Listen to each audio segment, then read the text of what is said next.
Pregnancy போது ஒருத்தவங்க பாடிக்குள்ளே நிறைய ஹார்மோன்ஸ் போகும்.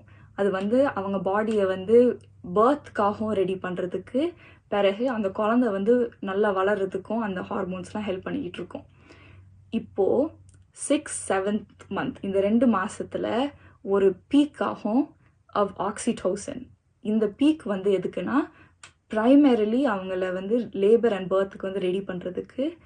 இன்னொன்று வந்து அவங்க வந்து அம்மா ஆகிறதுக்கு ரெடி ஆக்குறதுக்கு.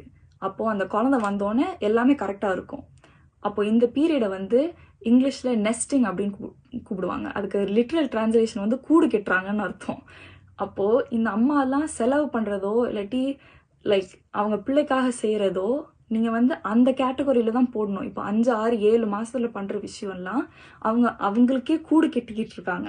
இப்போ நீங்கள் வந்து ஒரு காக்காவை கூட போய் எதுவும் பண்ணீங்கன்னா அது வந்து உங்களுக்கு கொத்திராது. அதே ஃபீலிங் தான் இவங்களுக்கும். ஆக்சுவலி அதை விட அதிகமாக இருக்கும்.